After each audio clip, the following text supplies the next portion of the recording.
Bonjour et bienvenue à cette nouvelle vidéo hebdomadaire. On va faire le point sur les différents marchés, indices boursiers et puis sur quelques actions qu'on analyse de manière régulière. Comme d'habitude, n'hésitez pas à appuyer sur le pouce en l'air. Au-delà de faire plaisir, ça permet également aux vidéos de se faire un petit peu plus connaître. Donc, au niveau de notre CAC 40, bon, la semaine dernière, on avait eu la Fed. Donc c'est là où c'est très intéressant également. J'ai toujours des gens qui m'écrivent l'inflation, le truc, le machin, ok.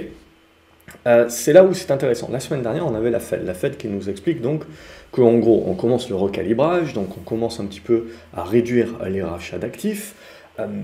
Mais pour la remontée des taux, c'est pas avant l'année prochaine, hein, éventuellement, et on fera, et même alors, on fera peut-être une remontée ou deux remontées. Bref, on n'est pas pressé.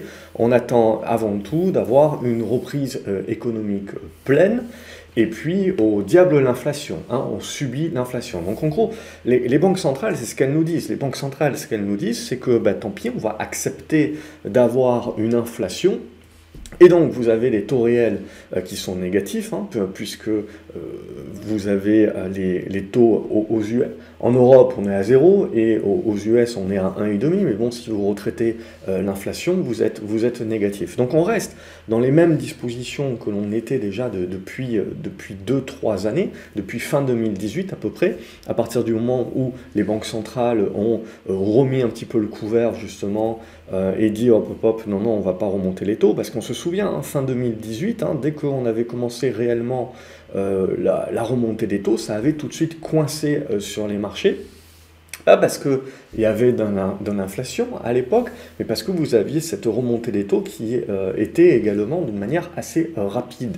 Donc ce qui fait peur au marché, c'est pas clairement, c'est pas l'inflation, c'est pas la remontée des taux, hein, je veux dire, quand j'ai commencé la bourse, quand j'ai commencé réellement à m'intéresser à la bourse, c'était à partir vraiment de 2003 et puis ensuite 2005, on avait peur de la stagflation, hein, déjà, donc on était dans la reprise économique post-crack des années 2000, mais on était sur un crack de valorisation, puis qui a tourné, qui a impacté ensuite l'économie, mais d'une manière hein, évidemment bien moins importante que ce qu'a été les subprimes, et ce que aurait été normalement la crise du Covid si les gouvernements et les banques centrales n'avaient pas rasé gratuit et arrosé un petit peu tout le monde.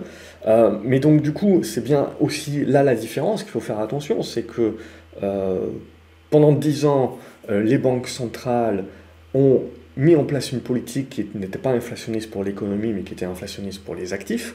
Mais les gouvernements, eux, qui ensuite font des chèques un petit peu cadeaux pour tout et n'importe quoi, là, par contre, ça, c'est inflationniste au niveau de l'économie. Et puis après, il y a beaucoup de personnes qui parlent de stagflation, etc. Aujourd'hui, on est dans une reprise économique qui est pleine. Alors oui, on peut penser qu'il y aura une normalisation de la croissance et que la croissance, en fait, va continuer, mais à un moindre rythme, mais pour autant, on n'est pas en crise. Donc, avant de parler des années 70 où on avait une forte inflation, il faut se rappeler que dans les années 70, on avait aussi une forte crise économique, avec un fort chômage et une problématique de productivité. Donc c'est pour ça que depuis plusieurs semaines, l'idée c'est plus de parler des années 50, c'est-à-dire post-guerre mondiale, on réouvre, on reproduit, on essaye justement, et on a ce déséquilibre et cette sinusoïdale offre et demande, le temps qu'on trouve l'équilibre. C'est là-dedans qu'on est. Et pareil pour la transition, l'inflation transitoire. J'avais fait une vidéo également il y a plusieurs mois en disant il va falloir faire très attention aux mots, arrêter d'utiliser temporaire, puisque évidemment on va perdre confiance, puisque c'est loin d'être temporaire. Et transitoire, ça c'est le bon mot, mais transitoire, la définition de transitoire quand vous êtes dans l'économie, et je le répète vidéo après vidéo, c'est sur une année, 2 années, des mois et des mois. C'est pas du jour au lendemain. Donc là, du coup, la Fed qui nous répète que c'est transitoire la semaine dernière, la stat inflation qui sort cette semaine mercredi, au-delà des attentes, à 6% pour le mois d'octobre. Je rappelle que c'est sur une année glissante, donc il faut aussi comparer là où on était au mois d'octobre.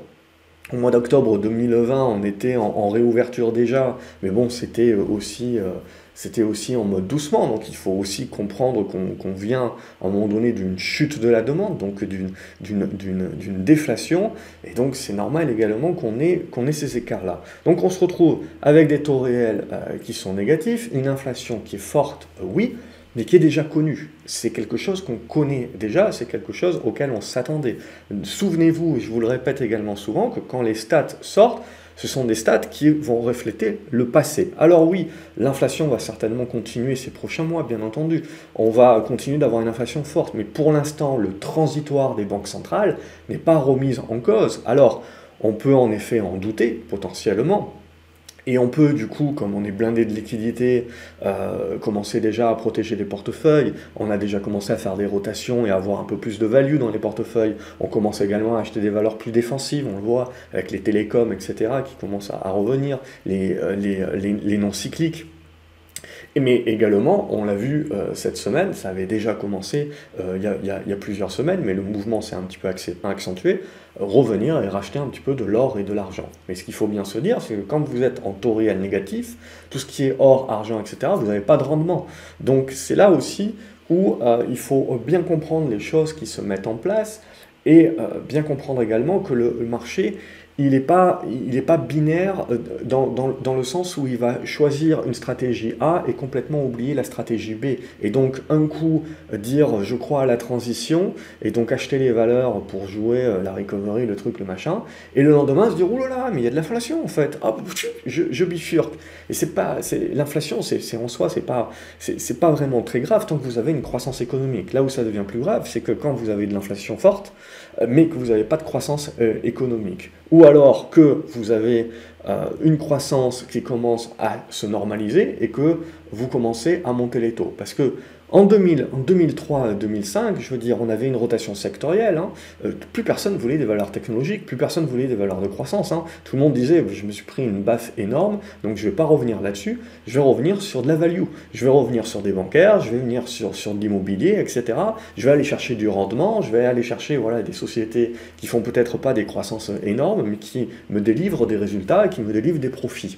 Et donc à l'époque, c'était l'avènement de la value. Et donc c'est pour ça aussi l'idée de se dire que dans le prochain processus, si jamais en effet les taux devaient remonter, et peut-être qu'ils remonteraient trop vite, parce que l'idée c'est ça, si la transition n'est pas transitoire, si l'inflation continue d'être très forte, les banques centrales seront obligées d'agir, seront obligées de remonter leurs taux. Et on ne sera plus dans la gradualité. Ce qui pour l'instant maintient le marché, c'est qu'on est dans des choses qui sont graduelles, dans des choses qui sont connues. Ce que le marché n'aime pas, c'est l'incertitude, c'est l'inconnu. Là où on rentre dans l'incertitude et dans l'inconnu, c'est si jamais les banques centrales à un moment donné disent « Ouh là là, mais à coup pas », en effet, l'inflation, elle n'est pas transitoire, elle va durer, il faut qu'on fasse quelque chose, il faut qu'on fasse notre tapering plus rapidement, et il faut qu'on remonte nos taux plus rapidement. Alors là, vous n'aurez pas besoin de savoir ce que les banques centrales ont dit, vous verrez que le marché se cassera la figure. Mais c'est dans l'intérêt aujourd'hui de personne de faire ça. Il faut se rappeler qu'on s'est énormément endetté pour cette crise du Covid,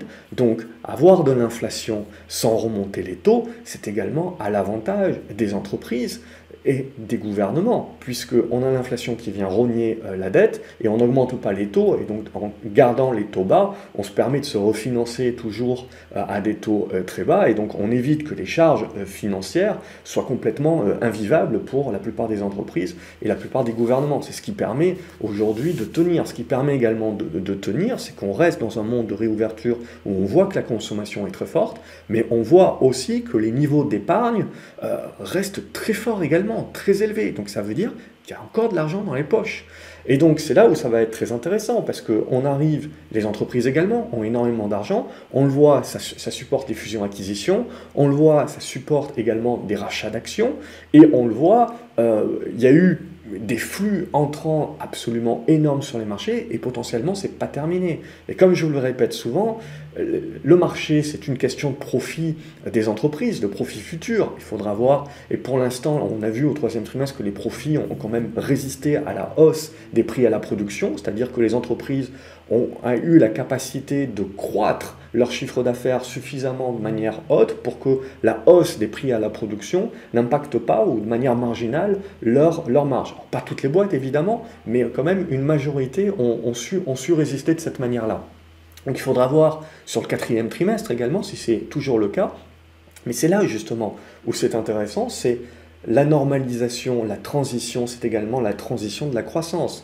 Donc si la croissance du jour au lendemain, enfin pas du jour au lendemain, mais commence vraiment à se casser la figure, en effet, et qu'on n'arrive pas à avoir une normalisation graduelle, là aussi ça va coincer pour les marchés, parce qu'on a besoin, pour supporter cette inflation-là, pour supporter des taux bas, on a besoin également de la croissance. Si la croissance commence à se ramollir, et de manière très forte, ben là aussi, vos taux longs baisseront, mais ça sera pour la mauvaise raison, ça ne sera pas à prendre comme une détente, ça sera parce que le marché à ce moment-là n'aura plus peur non seulement de l'inflation et il n'aura plus peur du tapering et de la remontée des taux, mais il aura surtout peur que la croissance baisse de trop, et à ce moment-là qu'on revient un petit peu structurellement dans la déflation. Mais tout ce que je vous dis là, il faut bien comprendre que ce sont des schémas qui se mettent en place, mais très lentement. C'est pas du jour au lendemain. Donc en fait, quand vous avez un portefeuille, quand vous êtes sur le marché, eh ben, c'est comme un paquebot. Vous n'allez pas changer sa direction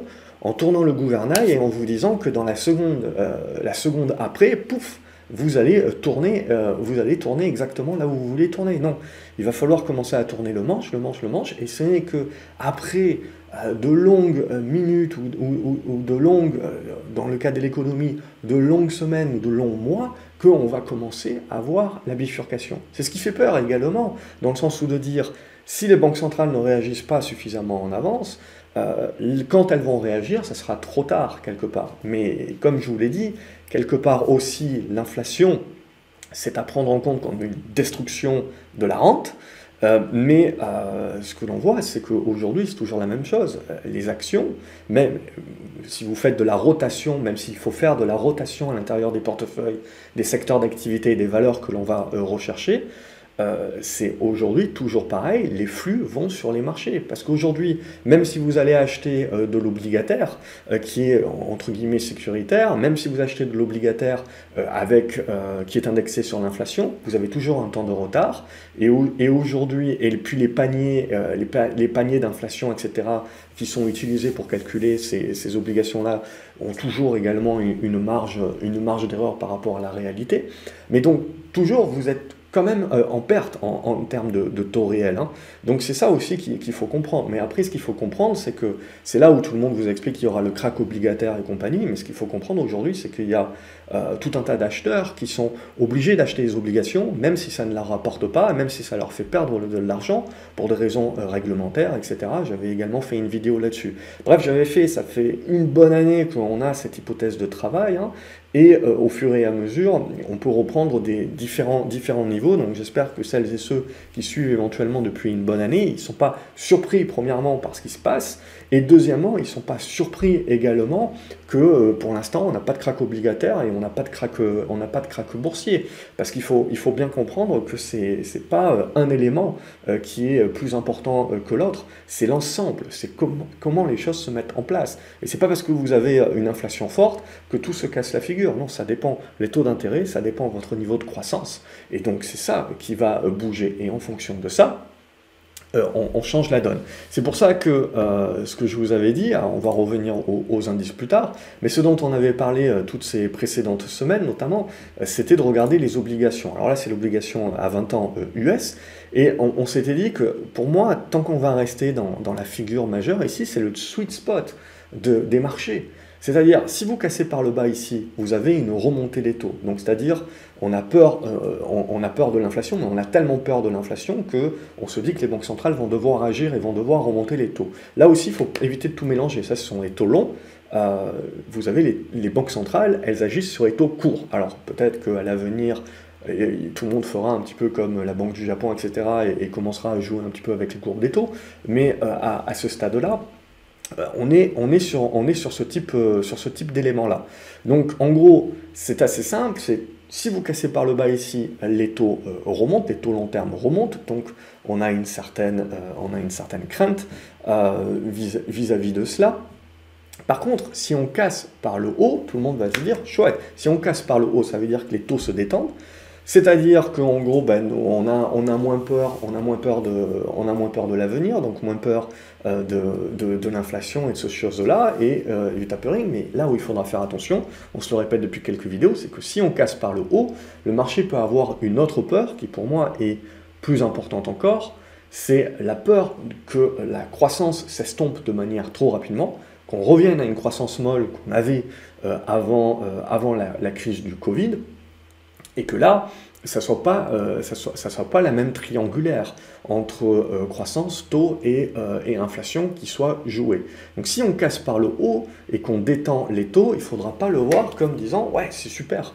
Je pense qu'on verra à ce moment-là une problématique de croissance et là ça sera un petit peu plus impactant. Également, ce qu'il faut bien se dire, c'est que ça c'est ce qui se joue éventuellement à court terme, c'est-à-dire sur les prochains mois avec la transition. Mais il ne faut pas oublier également les scénarios plus long terme qu'on peut avoir inflationnistes qui sont pour les 5-10 ans à venir, et là qui vont toucher la démographie, la technologie, la productivité, tout un tas de choses comme ça. J'avais déjà fait également des vidéos pour essayer d'aller voir un petit peu plus loin. Donc il ne faut pas tout mélanger les horizons, et si vous lisez tout ce qui sort dans les journaux en permanence, vous vous faites complètement noyer, et un jour l'inflation c'est pas bien, le lendemain les taux ça va, un jour la Fed dit n'importe quoi, le lendemain ben oui on va la croire, c'est la transition. Voilà. Ce qu'il faut comprendre, c'est qu'à ce stade-là, quand on regarde les taux, pour moi c'est une construction. Et c'est une construction qui peut encore durer, vous voyez, plusieurs semaines. Et c'est ça qui va m'intéresser. Donc là, on le voit, on a eu une remontée des taux depuis que la stat inflation est ressortie, mais prenez le recul. Cette remontée des taux, finalement, ce n'est rien de plus qu'un retracement de la détente que nous avons connue depuis le début du mois d'octobre. L'idée, c'est évidemment que tant qu'on va rester dans cette zone-là, ça reste une congestion. Congestion qui sortira par le haut, donc, ou qui sortira par le bas, et ensuite ici. Et c'est ça qui, réellement, derrière, validera une tendance plus mature et plus durable, qui, à ce moment-là, le marché va l'acter. Tant qu'on reste là-dedans, on peut faire du zigzag, etc. Mais pour moi, le marché, c'est ce qu'il préfère, parce que c'est entre les deux. C'est entre les deux, donc c'est dans ce qu'on connaît, et si c'est dans ce qu'on connaît, ben, on est bien. Dès qu'on rentre dans de l'incertitude et dans du plus graduel, c'est là où on s'inquiète. Hein. Moi, je me souviens en 2005, tout le monde s'inquiétait alors qu'on avait la reprise économique, tout le monde s'inquiétait à un moment donné que la croissance rebaisse et tout le monde commençait à parler de stagflation. Mais à l'époque, stagflation, quand on parlait de l'inflation, hein, c'était de l'inflation à 3%. Donc c'est ce qu'on a un petit peu en Europe. Donc là, c'était value et compagnie, et c'est ce qui a créé ensuite la bulle, et c'est ce qui a créé aussi quand même que l'Europe, il faut bien le noter, puisque tout le monde l'oublie, mais l'Europe surperformait les US à l'époque, parce que les indices européens sont très orientés value plutôt que croissance. En tout cas, dans les fortes pondérations des indices, ça a changé depuis, les pondérations ont énormément changé, mais c'était comme ça à l'époque.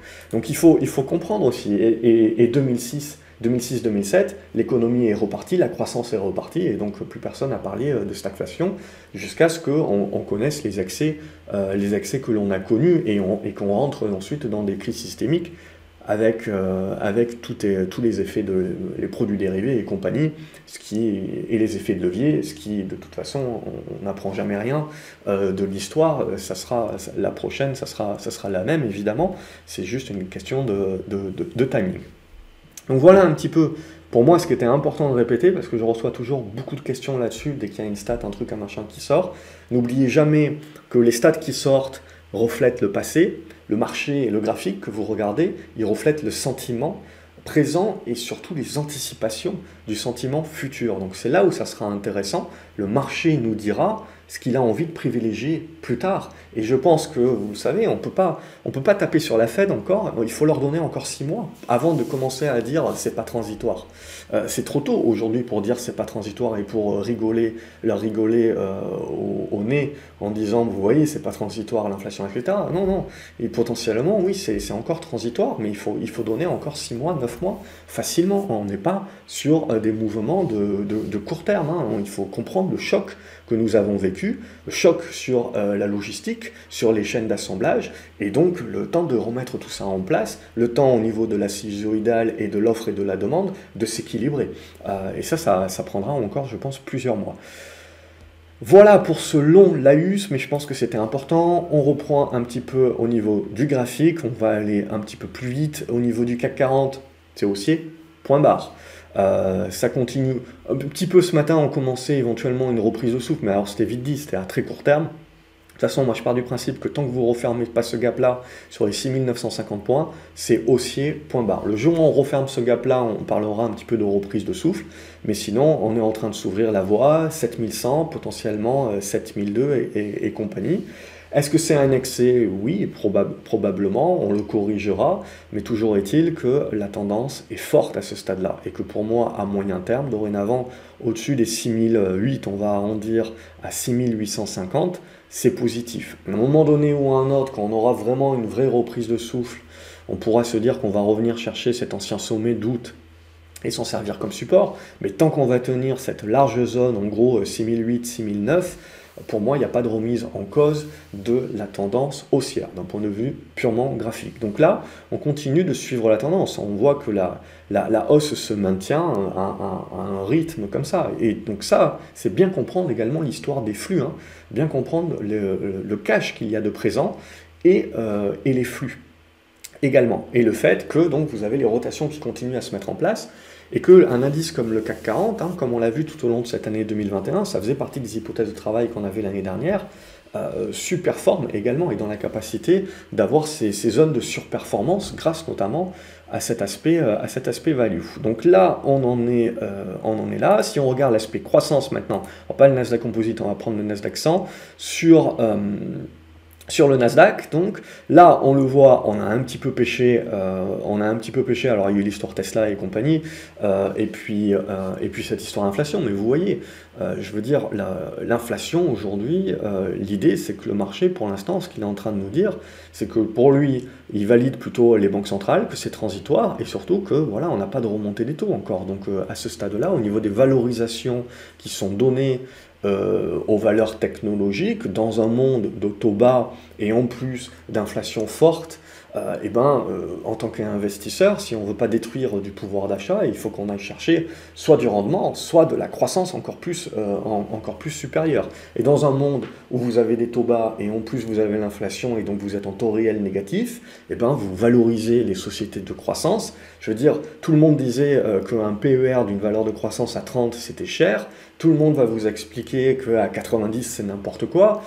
Oui, en effet, potentiellement oui, mais rappelez, et tout le monde va comparer surtout avec les années 2000, et va vous dire, regardez tel indicateur de valorisation, il était au même niveau dans les années 2000. Ouais, mais dans les années 2000, hein, les taux d'intérêt ils étaient à 7%. Hein.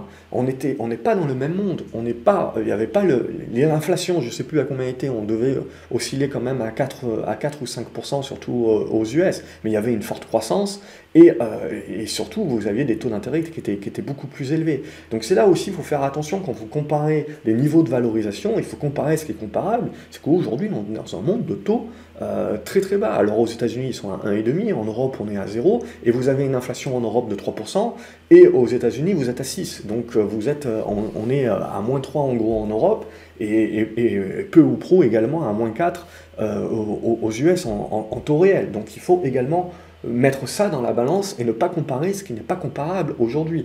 Oui, on peut dire qu'il y a des survalorisations, clairement. Là où moi, ça commence à me faire rire et que ça commence à m'inquiéter, c'est qu'aujourd'hui, on commence de plus en plus à expliquer que les PER ne servent plus à rien, et on regarde et on commence à valoriser les chiffres d'affaires. Et donc on dit payer 3 fois ou 4 fois le chiffre d'affaires, c'est pas cher. Bon, pour celles et ceux, moi j'étais pas encore sur les marchés, ou en tout cas je commençais juste à regarder le bandeau défilant de Bloomberg, mais à l'époque, en 2000, c'était exactement la même chose, hein, les PER ne valaient plus rien, et on commençait à presser les valeurs sur leur chiffre d'affaires. Et évidemment, vous expliquez que cette fois-ci c'était différent, que cette fois-ci c'était comme ça qu'il fallait compter, et que si, et que si, et que si. Voilà, ce qu'il faut bien comprendre, c'est qu'il y a un espace-temps, en fait, où ça va fonctionner, et où de toute façon vous avez des liquidités, elles doivent aller s'investir quelque part. Et donc elles vont s'investir là où elles peuvent, même si c'est cher, elles vont s'investir parce qu'il y a une potentielle rentabilité qui fait qu'on ne se fait pas bouffer par l'inflation. Mais au bout d'un moment, évidemment, la machine se crispe, s'arrête. Et ça, c'est quoi? Est-ce que la croissance commence en effet à bloquer? Et ensuite, les taux d'intérêt, il faut bien les remonter. Mais comme je vous l'avais dit, au niveau des banques centrales, on comprend bien qu'on est coincé, on est complètement coincé. Et c'est là où ça rend la période totalement unique, historiquement, et très intéressante dans l'avenir, pour savoir comment tout cela en fait se conclura. C'est ça où c'est le plus intéressant, c'est justement de se dire, les banques centrales et les gouvernements, de toute façon, tout le monde est un petit peu bloqué. On ne peut pas non plus remonter les taux d'intérêt de manière folle, parce qu'au niveau de la dette et au niveau financement de cette dette, ça serait tout simplement impossible. Donc la marge de manœuvre dans la remontée des taux est très limitée. Donc voilà, c'est là où on comprend aussi qu'on a mis le doigt dans l'engrenage, et aujourd'hui c'est très difficile de retirer les petites roues arrière du vélo.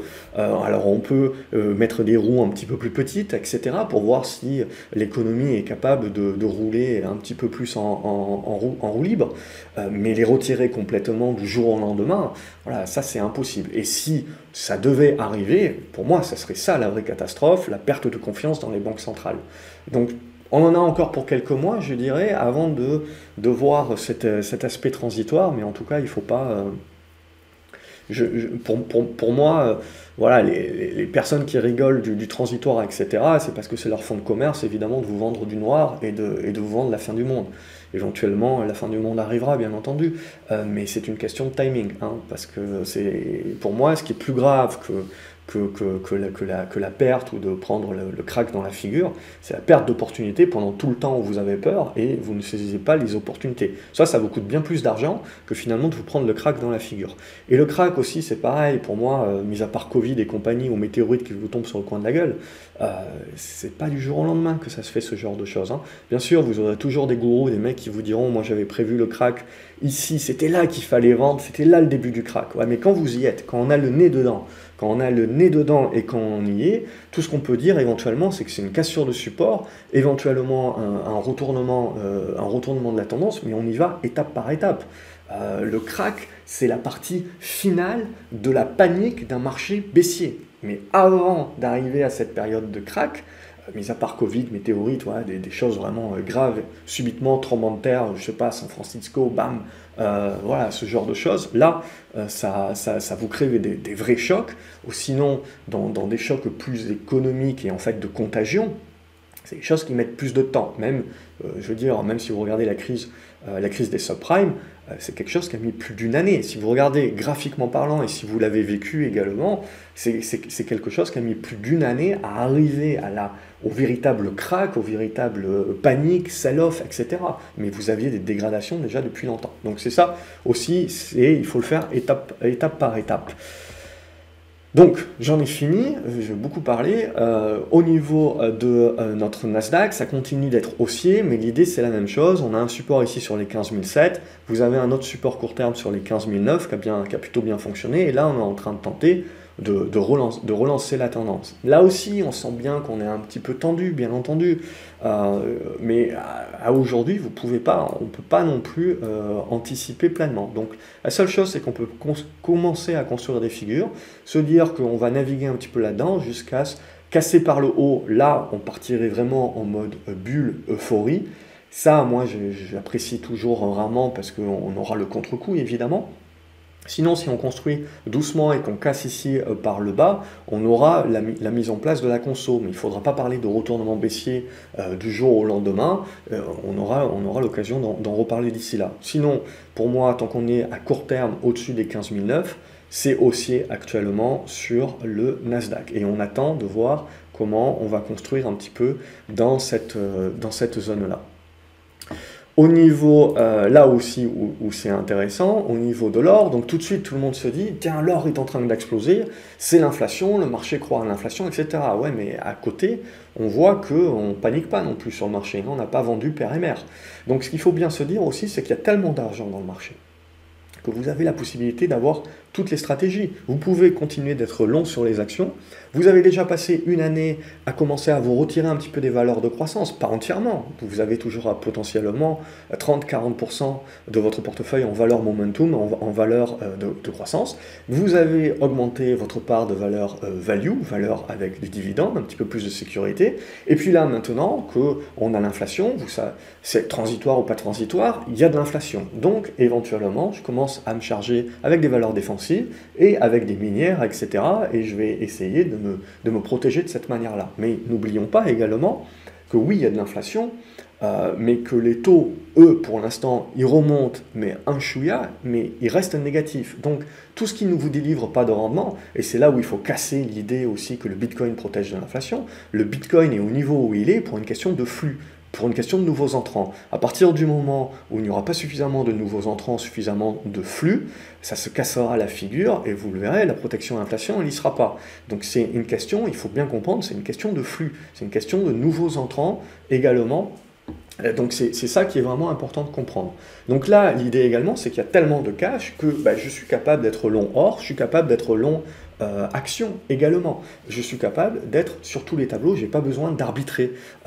C'est ça aussi qu'il faut comprendre parce que, je veux dire, l'argent ne coûte rien, continue de rien coûter, j'ai des liquidités à foison, donc je peux en effet rééquilibrer mon portefeuille, mais je n'ai pas besoin non plus de sortir complètement d'une catégorie d'actifs pour en privilégier une. Donc là, au niveau de l'or, j'ai une belle oblique ici qu'on vient de casser. Il y a d'autres obliques à casser avant de pouvoir vraiment parler de retournement haussier, durable, long terme de l'or. C'est une première étape, c'est positif. Les 1820 $, 1830 $ deviennent support pour un éventuel pullback. Le retournement commence à s'acter. Sur l'argent, c'est un petit peu la même idée, il y avait l'épaule tête-épaule inversée, on en avait déjà parlé, on est en train d'arriver donc dans cette zone de cassure, de ligne de coup, dans la zone des 25 $ à 25,80 $, donc il faudra valider pour la suite. Là aussi, petit à petit, on est en train de valider le retournement. Mais voilà aussi, il faut voir aussi où on était en début d'année, etc. On est en train de revenir dans des bonnes dispositions, mais il ne faut pas non plus, à ce stade-là, comme je le vois, s'exciter en disant, voilà, faut vendre père et mère, il faut acheter que de l'or, l'enterrer au fond du jardin, parce que c'est la fin du monde, et puis je vois mon kit de survie et compagnie. Voilà, on est sur des reprises de tendance éventuelles, mais qui peuvent encore demander du temps de construction. Hein. On n'est pas encore sur la cassure ici, on n'est pas encore sur la cassure haussière des anciens plus hauts de l'année. Donc ça aussi c'est important de le noter, chaque chose en son temps.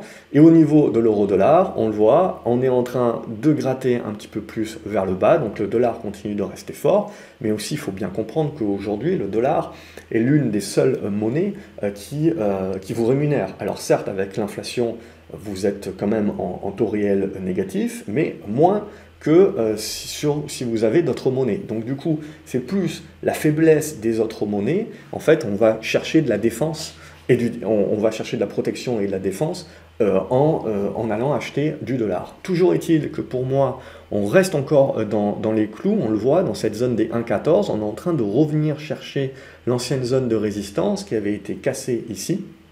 Donc, pour moi, on ne remet pas en cause totalement le scénario. Donc on est en train de revenir vers cette zone des 1,14. Pour moi, on voit là, on a un petit peu les ventes paniques, mais au contraire, je serais contrariant dans ce sens-là, où pour l'instant, je dirais hausse du dollar, oui, mais je ne pense pas encore que, en gros, on va tout retracer ici et complètement balayer le scénario de faiblesse du dollar. Scénario de faiblesse du dollar, pour moi, il est toujours actif, mais on le voit, on est dans un biseau descendant qui aura besoin de casser par le haut avant de pouvoir le remettre sur la table. Donc là, on est en train de revenir en fait en retracement limite de la moitié de la hausse que nous avions connue sur l'euro depuis la crise du Covid. Et donc c'est maintenant que les choses sérieuses vont commencer. Et en gros, c'est maintenant que tout le monde vous parle de la force du dollar que moi j'aurais tendance à me mettre neutre et à me dire maintenant j'attends de voir un petit peu comment ça va réagir dans cette zone-là. C'est ça, c'est là où ça va être le plus intéressant. Mais sinon, de toute manière, on en avait déjà parlé, tout ce qui était dette, faillite des États-Unis, je sais pas pendant combien d'années, j'ai fait des vidéos et des articles pour essayer d'expliquer que non, il faut pas nécessairement s'en inquiéter. Et pareil, la perte d'hégémonie du dollar dans le monde, la perte de la force du dollar, voilà, on est sur des processus qui sont très très très longs. Alors vous pouvez le croire, hein, bien entendu, mais c'est pas des choses qui se passent du jour au lendemain. Hein. Donc c'est ça aussi qui sera important, et peut-être qu'un jour on en reparlera, mais ça sera le jour où l'euro passera au-dessus des 1,22 par exemple, et il peut se passer pas mal de flotte sous le pont. Hein. Donc voilà un petit peu ce que je voulais vous dire. La vidéo du coup est pas mal longue. Au niveau des valeurs, je vais passer quand même rapidement sur quelques valeurs. Vous avez ABO, alors c'est pas un titre qui est super liquide, ça fera plaisir en tout cas au moins à un spectateur qui je sais est chargé dessus. Graphiquement parlant, vous voyez, il y a une belle oblique ici qu'il faut casser. Si on casse ça, on peut commencer à acter une relance et un retournement sur ABO. La problématique, c'est que c'est des titres qui ne sont pas super liquides, donc il faut faire attention à votre taille de position. Au niveau de ADP, on est en train de faire le pullback, parce qu'il ne faut pas oublier le Covid, hein, donc le Covid est toujours là. Ce que j'attends de voir, c'est, ok, on a des pics un petit peu de cas, etc., mais il faut voir si les hôpitaux seront surchargés ou pas. Si les hôpitaux se font surcharger, c'est là où politiquement, ça risque d'être compliqué, en plus avec les élections, les trucs, les machins, il y a une décision compliquée. À titre personnel, je ne pense plus qu'aucun gouvernement, en tout cas dans l'Occident, vont refaire des confinements. Maintenant, on le voit clairement, c'est priorité à l'économie. De toute façon, financièrement parlant, je ne pense pas qu'on a même si les taux sont bas, etc., qu'on a les moyens de continuer de ponctionner tout le monde.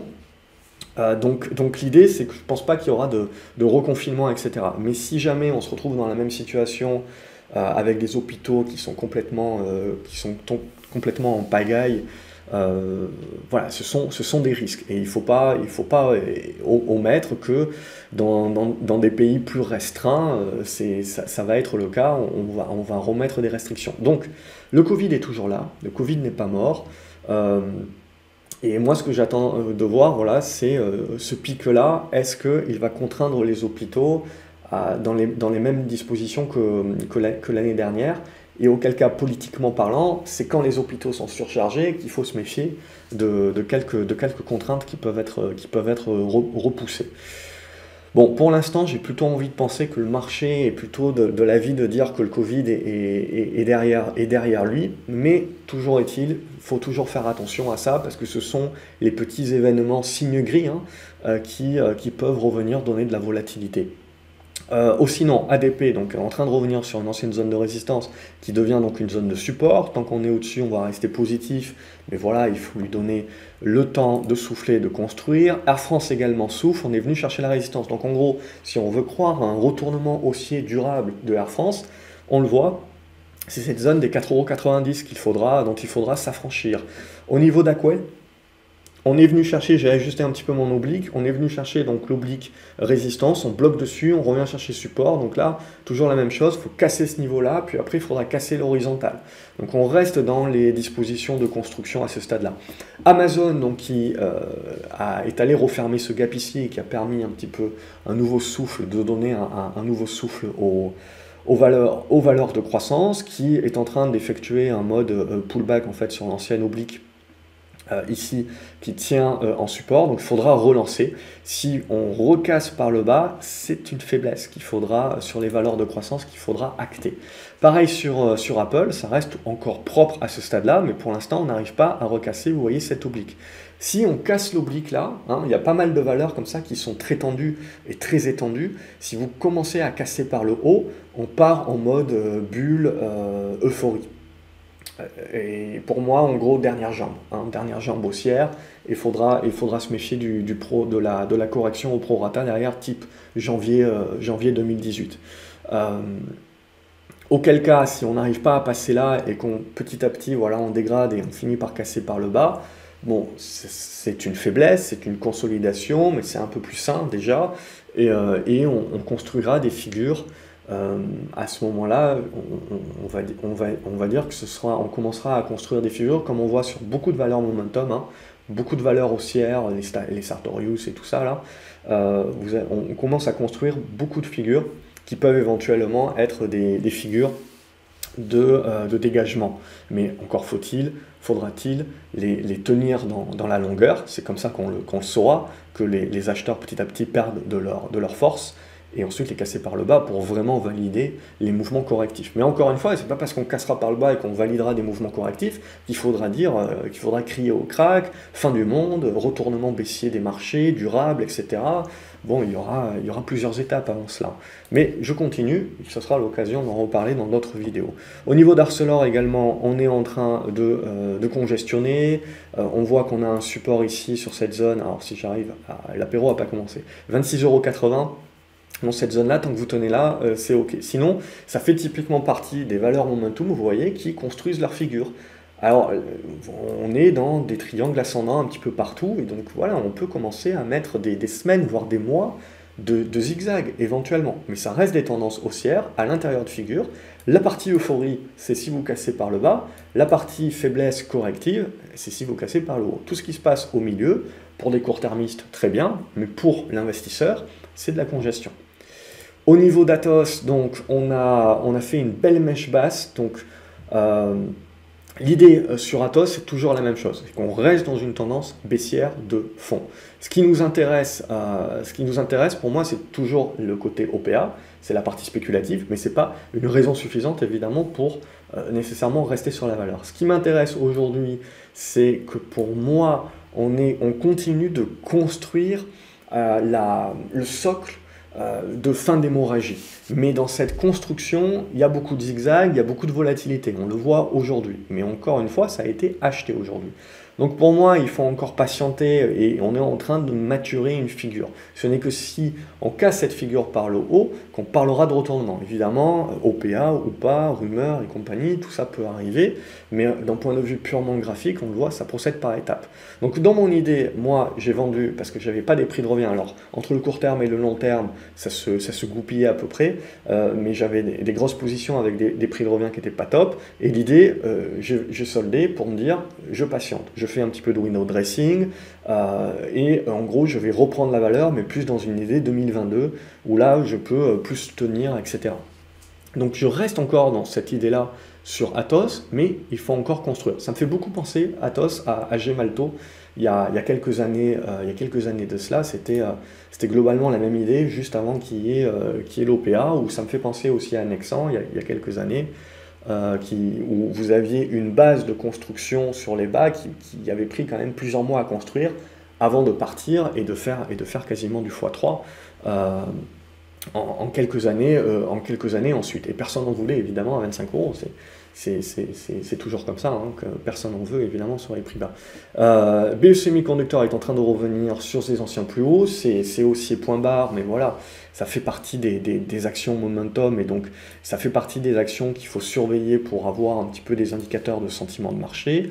Bande duel également, peut-être il faut un petit peu retravailler l'oblique ou la résistance horizontale, mais l'idée est la même, congestion ici, il faut que ça casse par le haut pour qu'on ait le retournement aussi qui se mette en place. CGG, là aussi, il faut donner le temps de la construction, donc éventuellement on peut revenir chercher les 65 centimes d'euros, tant qu'on va les tenir, on va rester positif à court terme, et petit à petit, voilà, on fait du zigzag, etc., mais petit à petit on construit la figure, et ce n'est que quand vous casserez la figure par le haut, que là vous aurez un vrai retournement moyen-long terme. Claranova, pour moi, mis à part du rebond technique, en effet, qui peut se mettre en place sur cette zone des 5,80 € et compagnie, ça va rester quand même très compliqué encore à ce stade. Toujours les 5 €, 5,10 € en support. Covivio Hôtel, donc on a vu la vieille économie qui revient pas mal avec le côté immobilier, etc. Donc on a cassé une oblique, on est venu chercher la résistance horizontale, donc vous pouvez congestionner dans cette zone-là, et le signal est donné donc sur la cassure par le haut. Donc du coup, au niveau des bancaires, un petit peu, à court terme, on souffle hein, au niveau des taux et compagnie, mais on revient sur des anciens niveaux de résistance qui sont également des niveaux de soutien. Donc on ne remet pas non plus en cause la tendance, hein, au-dessus des 12,20 €, 12,50 € sur Crédit Agricole, ça reste quand même propre, on souffle par rapport à la hausse. Donc c'est ça aussi qu'il faut prendre en ligne de compte. Au niveau d'EDF également, on souffle, on est venu chercher les anciens plus hauts, on est en train de souffler et de construire la suite. À ce stade-là, je resterai encore positif au-dessus des 12 €. à court terme. Au niveau des phages, on a tenté la sortie par le haut pour l'instant et on la rejette. Il faudra voir si on peut relancer. Sinon, si on commence à casser par le bas, ça c'est un peu plus faiblard comme poussée.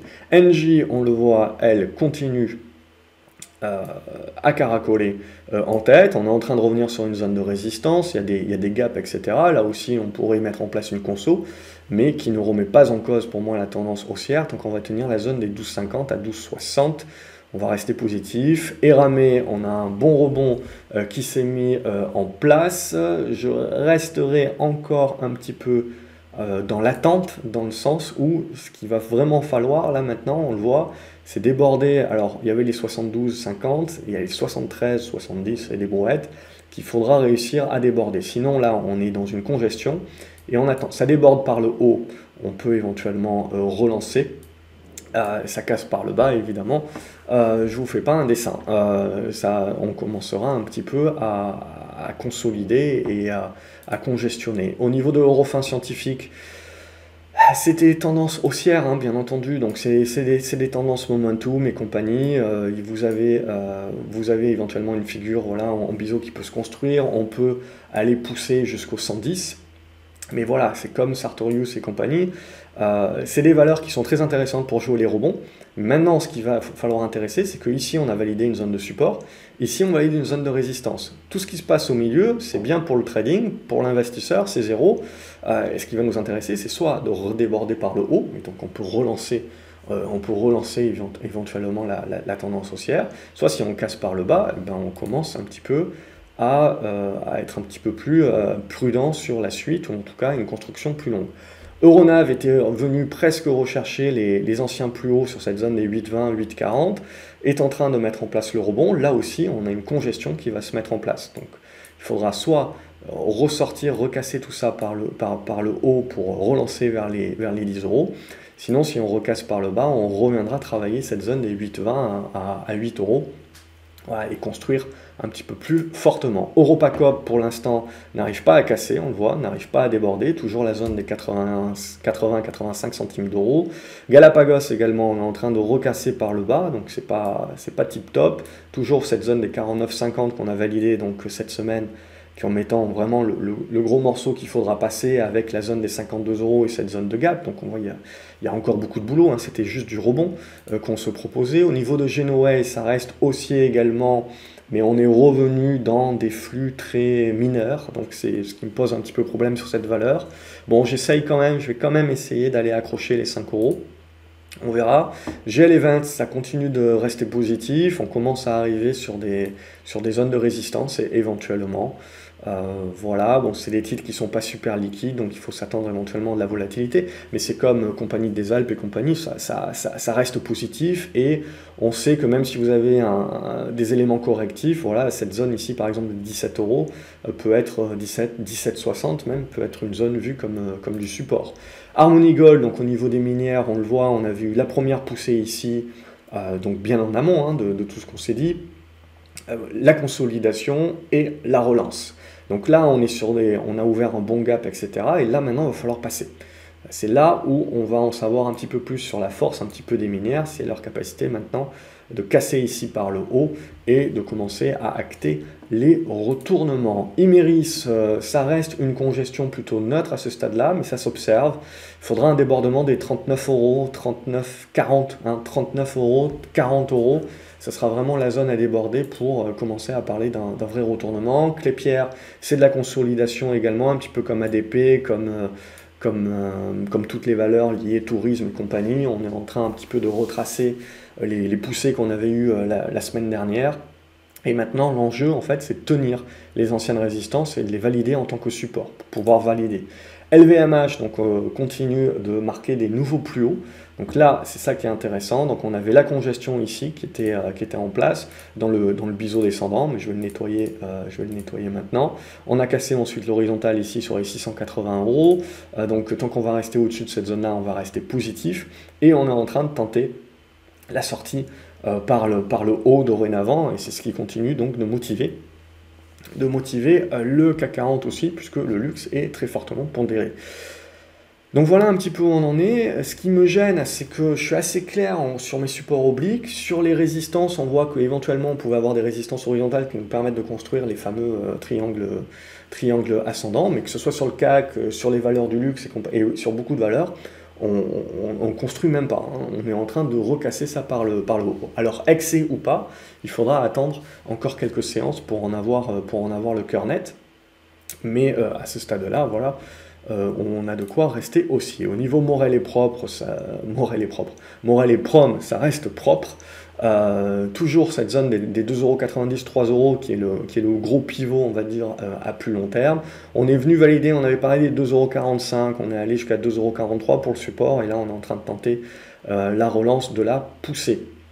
À ce stade-là, au niveau de Metabolic Explorer, on continue de naviguer un petit peu dans la figure, donc toujours les 6 € à déborder à ce stade-là et à construire.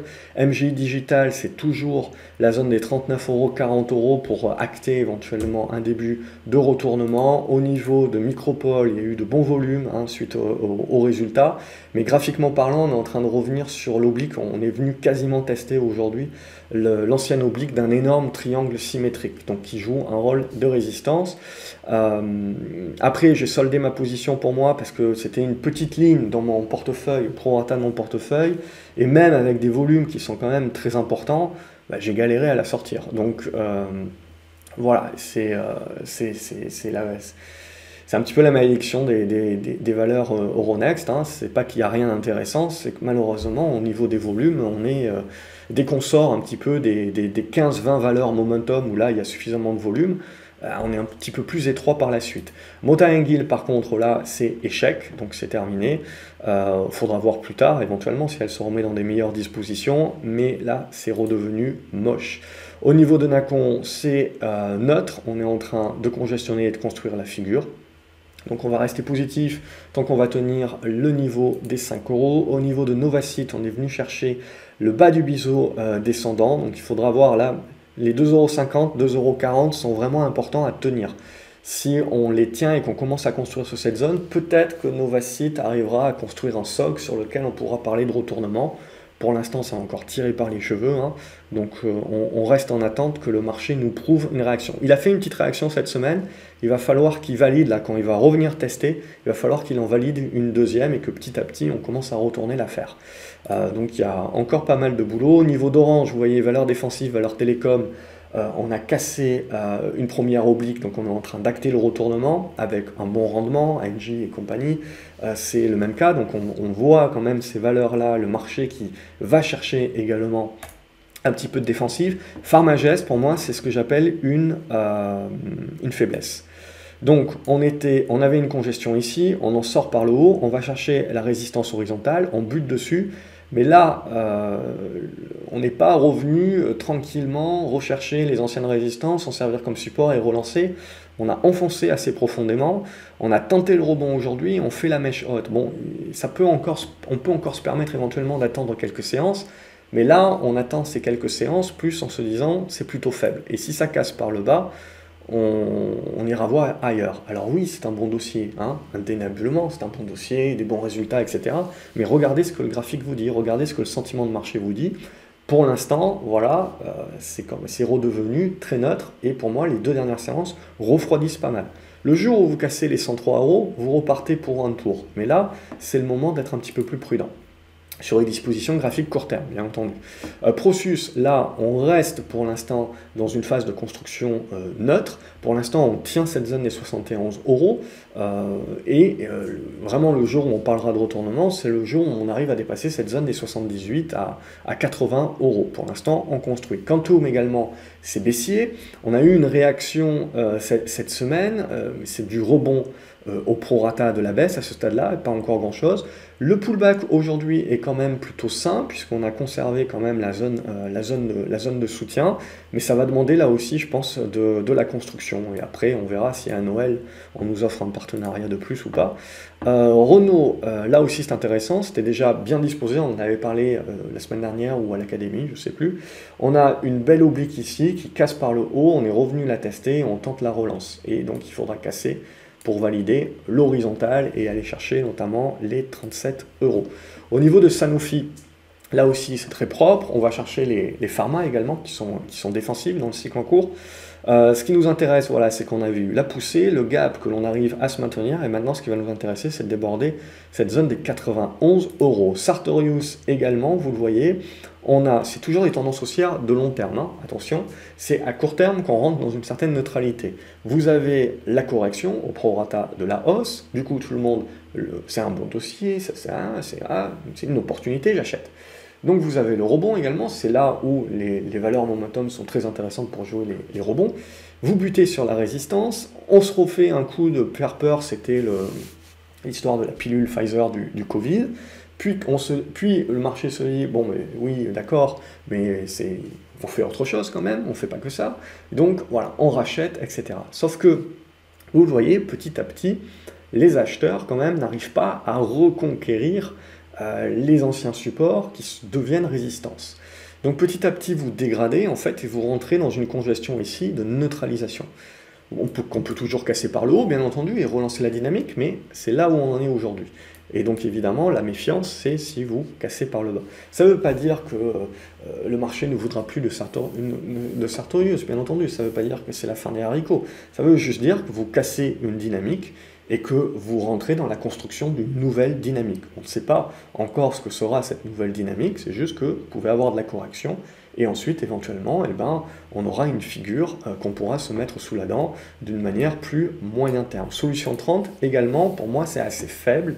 Alors ça continue d'être assez résilient, mais tant qu'on ne va pas repasser au-dessus de cette zone des 8 euros, 8,20 €, ça va rester compliqué. Donc là, la méfiance, évidemment, c'est si on casse le support de court terme, voilà, de continuer petit à petit à dégrader un petit peu par le bas. Technip Énergie également, vous voyez, on a eu un bon rebond ici, on fait une mèche haute qui nous valide une résistance. Et donc là aussi, on rentre un petit peu dans des neutralisations de tendance. Donc il faut s'attendre à du zigzag en attendant d'en savoir un petit peu plus. Terra Nexus, il ne se passe rien, globalement. Aujourd'hui, voilà, si on trace cette petite oblique, on a encore buté sur l'oblique. Alors, quelque chose devrait se décider incessamment sous peu, mais ce n'est pas forcément du bon côté du scénario, hein. La cassure par le bas reste une éventualité, auquel cas on réouvrirait la zone des 6 €. Si on arrive à casser par le haut, il restera beaucoup de boulot. Bien entendu, il peut toujours avoir cette fameuse annonce de partenariat qui dynamise un petit peu tout, mais je dirais que le minimum syndical pour commencer un petit peu à parler d'une reconstruction de tendance qui redevient un petit peu plus correcte, etc., c'est un dépassement des 7,70 €, 7,80 €. Total Energy consolide, rien de bien majeur à ce stade-là, mais bon, il faut bien consolider à un moment donné. Donc on reprend notre souffle, au prorata également là aussi de la hausse que nous avons connue. Unibail, on le voit, était venu chercher la résistance horizontale, on est en train de reconsolider sur les 65 € qui ont bien réagi aujourd'hui, donc l'enjeu il est là. Vous recassez par le bas, c'est terminé, on se remet à dégrader la tendance. Par contre, ce qu'on voudrait, c'est la cassure par le haut, où là, le marché va chercher un petit peu les valeurs rattrapage, les valeurs plus défensives. On le voit, on a vu déjà avec les télécoms, notamment, etc. Valourec, on a eu une bonne réaction aujourd'hui, mais là aussi, il y a encore beaucoup de boulot, notamment dépasser les 7,30 €. Je pars du principe qu'il y a certainement des investisseurs qui commencent à se placer pour jouer les résultats. Alors voilà, les résultats, c'est toujours binaire, et c'est pas parce que les PDG ont acheté, les résultats seront certainement bons, mais l'idée, c'est pas est-ce que les résultats seront bons, c'est est-ce que les résultats seront meilleurs que ce que le marché attend. C'est ça qui est vraiment important. Et c'est là où c'est binaire un petit peu, parce que dire que les résultats seront bons, ils ne seront pas bons, mais ils seront bons dans le sens qu'ils prouvent un petit peu l'espoir de recovery, ça très certainement. Mais est-ce que ça sera suffisant pour conforter le marché? C'est là la clé, hein, évidemment. Valneva, on a donc eu la news et le rebond qui s'en est suivi aujourd'hui avec le contrat, notamment avec l'Europe. Bon, il faudra que le vaccin passe, évidemment, les différentes autorisations. Et en gros, une construction, on va le mettre, une construction en gros de figure dans un triangle. Donc il faut s'attendre à pas mal de volatilité et déborder les 22,50 €, voilà, si on veut pousser plus haut, mais pour l'instant, On voit que ça valide plutôt une zone de résistance sur cette zone-là. Et Worldline, c'est une tendance baissière, bien entendu, hein, vous le voyez. On avait eu un rebond donc, sur les 48 euros qui s'était arrêté aux 53,50 €. On avait parlé, je ne sais plus si ici ou l'Académie, en gros des 54 euros.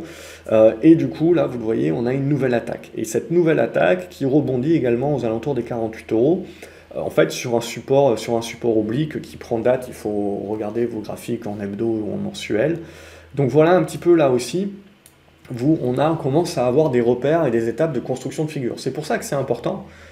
On peut très bien anticiper une ligne hein, et se dire, voilà, je suis long terme, etc. Mais c'est pour ça, vous dire, souvent, il n'y a pas besoin de se précipiter. On peut patienter, d'avoir des constructions de figures, en gros, et rentrer avec un meilleur timing. Parce que si on casse par le bas, là, ben, à nouveau, on n'a plus trop de repères, mis à part les 39 euros. Alors oui, Worldline, c'était une opportunité ici, c'était pas cher, je l'ai lu, hein. C'était encore plus une opportunité pas chère ici. Et alors là, c'est vraiment pas cher, et c'est encore plus une opportunité. Alors je ne vous raconte pas si ça va là. Donc c'est ça aussi où il faut faire attention, les fondamentaux c'est bien, le fait que c'est pas cher c'est bien, le fait de dire j'achète pour dans 5 ans, etc. Ok, très bien, c'est chacun son profil, etc.